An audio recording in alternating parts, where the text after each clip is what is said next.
오늘의 10분 말씀. 예레미야 2장 29절로 37절입니다. 1장에서 하나님은 예레미야를 열방을 위한 선지자로 세우셨습니다. 그리고 2장에서 이스라엘을 심판하시는 이유를 말씀하셨습니다. 그것은 첫 번째, 하나님을 버린 것이요, 두 번째, 우상 숭배에 중독된 것이었습니다. 그리고 오늘 본문은 우상 숭배뿐만 아니라 그들이 심판을 받아야 하는 다른 이유 또한 말씀하십니다. 그것은 바로 하나님께 돌아가지 않는 죄입니다. 오히려 하나님께 항변을 합니다. 그리고 이들은 하나님의 말씀을 전달하는 선지자들까지 죽임으로 그들 사회는 더 이상 구별된 사회가 아닌 악의 사회가 되어버린 것입니다. 그래서 하나님은 돌아오지 않는 이스라엘을 향하여 1장의 예언의 말씀대로 그들을 뽑고 파괴하고 파멸하고 넘어뜨려 다시 건설하고 심기 위해 심판하십니다. 저와 여러분들은 그 심고 건설한 새로운 예수님의 공동체가 되었습니다. 오늘 본문을 통해 이 질문 앞에 스스로 답해 보시길 바랍니다. 나는 하나님께 돌아가고 있는 자인가? 오늘 본문은 크게 두 부분으로 나눌 수 있습니다. 첫 번째는 회개가 아닌 항변을 하는 이스라엘입니다. 두 번째는 심판할 수밖에 없는 이유를 드러내십니다. 첫 번째 부분은 회개가 아닌 항변을 하는 이스라엘입니다. 29절서부터 32절입니다. 바로 전 본문에서 하나님은 이스라엘을 발정난 암나기로 비유하셨습니다. 그들은 우상 숭배를 향해 돌진하는 자들이었습니다. 하나님이 이스라엘 백성들의 죄를 드러내시는 이유는 그들로 하여금 죄를 깨닫고 돌아오게 하기 위해서입니다. 하지만 이들은 하나님께 돌아가지 않습니다. 오히려 하나님을 향해 대항하고 항변하고 있음을 확인할 수 있습니다. 29절부터 32절입니다. 너희가 나에게 대항함은 어찌 됨이냐? 너희가 다 내게 잘못하였느니라. 여호와의 말씀이니라. 30절. 내가 너희 자녀들을 때린 것이 무익함은 아무 소용없음은 그들이 징계를 받아들이지 아니함이라. 너희 칼이 사나운 사자같이 너희 선지자들을 삼켰느니라. 31절. 너희 이 세대여 여호와의 말을 들어보라. 내가 이스라엘에게 광야가 되었느냐? 캄캄한 땅이 되었느냐? 무슨 이유로 내 백성이 말하기를 우리는 노였으니 다시 죽기로 가지 아니하겠다 하느냐? 32절. 처녀가 어찌 그의 패물을 잊겠느냐? 신부가 어찌 그의 예복을 잊겠느냐? 오직 내 백성은 나를 잊었나니 그 날수는 셀 수 없거늘이라 기록합니다. 29절에 하나님은 너희가 나에게 대항함은 어찌 됨이냐라고 그들에게 묻고 있습니다. 이스라엘 백성들은 드러난 그들의 죄 앞에 회개하지 못할 망정 하나님을 향해 대항하고 있음을 확인할 수 있습니다. 그리고 30절에 그동안의 하나님의 사랑의 징계가 소용없다 말씀하십니다. 왜냐하면 이들은 돌아오지 않고 오히려 하나님의 말씀 전달자 되는 선지자들을 죽였음을 드러냅니다. 그리고 31절 32절에 세 가지 질문을 이스라엘에게 던지십니다. 이 질문 뒤에는 지금이라도 하나님께 돌아오라는 하나님의 마음이 담겨 있는 질문입니다. 그래서 31절에 여호와의 말을 들어보라. 제발 좀 내 말을 들어라. 정신 차려라 라고 말씀하고 계십니다. 첫 번째 질문은 여호와 하나님은 이스라엘에게 광야 또는 캄캄한 땅이었는지를 묻고 계십니다. 하나님은 죽을 수밖에 없는 광야에서 40년이나 지켜주신 하나님의 은혜를 어떻게 잊어버릴 수 있느냐 묻고 계십니다.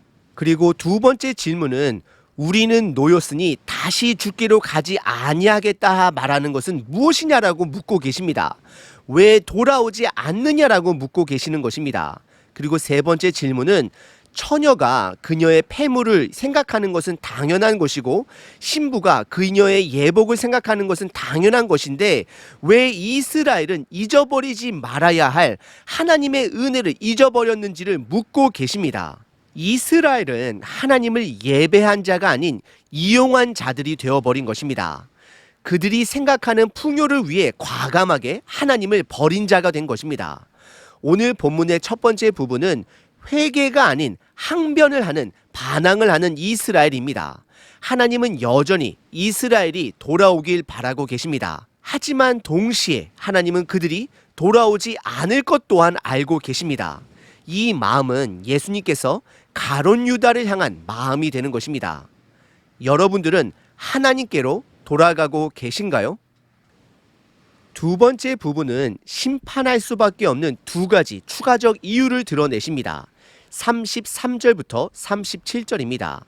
내가 어찌 사랑을 얻으려고 내 행위를 아름답게 꾸미느냐. 그러므로 내 행위를 악한 여자들에게까지 가르쳤으며 34절 또 내 옷단에는 죄 없는 가난한 자를 죽인 피가 묻었나니 그들이 담구멍을 뚫었기 때문이 아니라 오직 이 모든 일 때문이니라. 35절 그러나 너는 말하기를 나는 무죄하니 그의 진노가 참으로 내게서 떠났다 하거니와 보라 내 말이 나는 죄를 범하지 아니하였다 하였으므로 내가 너를 심판하리리라. 36절 내가 어찌하여 내 길을 바꾸어 부지런히 돌아다니느냐. 내가 아수르로 말미암아 수치를 당함같이 또한 애굽으로 말미암아 수치를 당할 것이니라.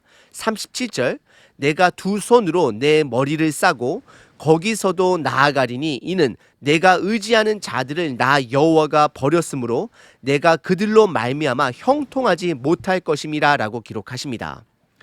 첫 번째 심판할 수밖에 없는 이유는 33절에 하나님을 예배하지 못할지언정 이들은 우상 숭배의 전도자가 되었음을 고발하십니다. 그리고 두 번째 이유는 34절에 이스라엘의 사회는 권력자들의 유익을 위한 가난한 자들을 죽이는 악한 사회가 되었음을 고발하십니다.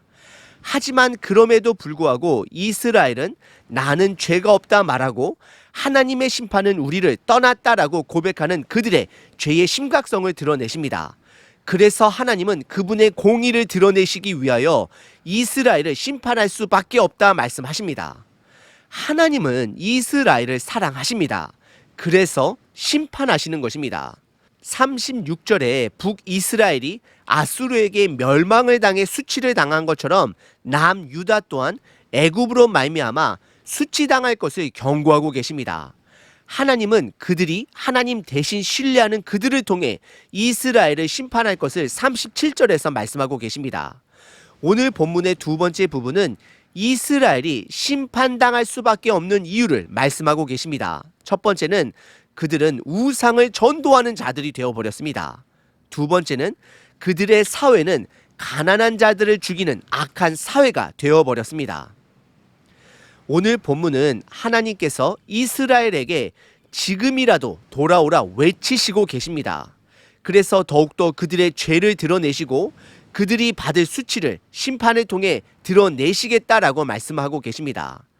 하나님은 지금도 이 세상을 향하여 돌아오라 말씀하고 계십니다.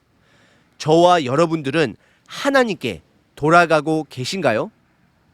하나님께 돌아간다라는 것은 그분 안에 거하는 것을 말씀합니다. 요한복음에서는 예수님을 참 포도나무로 우리들을 가지로 비유하시며 접붙여 져야 됨을 말씀하고 계십니다. 우리가 말씀 안에, 말씀이 우리 안에 거할 때에 그것이 바로 하나님께 돌아가고 있는 것입니다. 하지만 이스라엘은 말씀과 살지 않고 오히려 말씀을 이용하고 버린 자들이 된 것입니다. 오늘 하루도 끝까지 말씀 안에 거하심으로 계속해서 하나님께 돌아가시는 저와 여러분 되시길 바랍니다. 365일 기도문입니다. 요한계시록 21장 모든 눈물을 그 눈에서 닦아주시니 다시는 사망이 없고 애통하는 것이나 곡하는 것이나 아픈 것이 다시 있지 아니하리니 처음 것들이 다 지나갔음이더라. 위로의 하나님 아버지, 지난날의 어려움을 씻어주시는 아버지께 감사합니다. 모든 눈물을 그 눈에서 닦아주시겠다 약속하신 아버지를 높여드립니다. 주님 안에 다시는 사망이 없고 애통함이 없음을 믿습니다. 그래서 주님께만 돌아갑니다. 영원한 승리가 나의 것임을 믿고 주님께 돌아갑니다. 어제 내가 슬펐다 하더라도 주님의 소망을 믿고 주님께 돌아감으로 웃을 수 있음을 고백합니다. 모든 비관적인 생각과 판단을 거부하게 하소서. 부정적이고 나쁜 것을 믿는 믿음을 버리게 하소서. 오직 소망과 사랑과 기쁨과 평안을 주시는 주님께 돌아갑니다. 나를 나보다 사랑하시는 주님의 사랑을 믿고 주님께 돌아갑니다. 나의 아픔을 위로하시는 아버지를 의뢰해서 다시 힘을 내어 하나님께 달려갑니다. 연민에 빠지는 대신 용기를 갖게 하소서. 나를 위해 죽으신 예수 그리스도의 이름으로 기도합니다. 아멘.